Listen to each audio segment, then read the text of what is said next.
நீங்கள் பார்த்துக் கொண்டிருப்பது நியூஸ் 21 செய்திகள். தமிழ்நாடு செய்திகளை உடனுக்குடன் தெரிந்து கொள்ள நியூஸ் 21 செய்திகளை பாருங்கள். உண்மை, உழைப்பு, உயர்வு. கடலூர் மாவட்டம் மஞ்சக்குப்பத்தில் வேளாண்மை உழவர் நலன்துறை அமைச்சர் MRK பன்னீர்செல்வம், தொழிலாளர் நலன் மற்றும் திறன் மேம்பாட்டுத்துறை அமைச்சர் CV கணேசன், மாவட்ட ஆட்சித்தலைவர் CB ஆதித்ய செந்தில்குமார் தலைமையில் நடைபெற்றது. இதில் கடலூர் பாராளுமன்ற உறுப்பினர் விஷ்ணு பிரசாத், கடலூர் சட்டமன்ற உறுப்பினர் ஐயப்பன், நெய்வேலி சட்டமன்ற உறுப்பினர் சபா ராஜேந்திரன், விருத்தாச்சலம் சட்டமன்ற உறுப்பினர் ராதாகிருஷ்ணன், காட்டுமன்னார் கோவில் சட்டமன்ற உறுப்பினர் சிந்தனை செல்வன், கடலூர் மாநகராட்சி மேயர் சுந்தரி ராஜா ஆகியோர் முன்னிலையில் கடலூர் சுப்ராயலூர் ரெட்டியார் தனியார் திருமண மண்டபத்தில் நடைபெற்ற 71வது கூட்டுறவு வார விழாவில் 333 பயனாளிகளுக்கு ரூபாய் 2.27 மதிப்பீட்டிலான கடன் உதவிகள் வழங்கினார்கள்.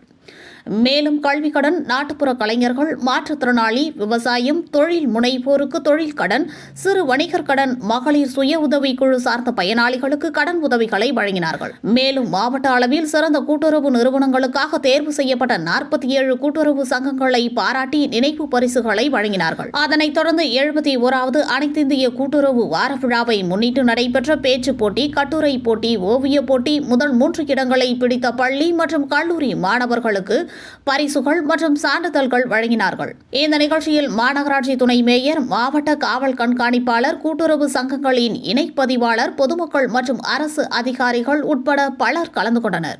நியூஸ் 21 செய்திகளுக்காக கடலூர் செய்தியாளர் முருகானந்தம்.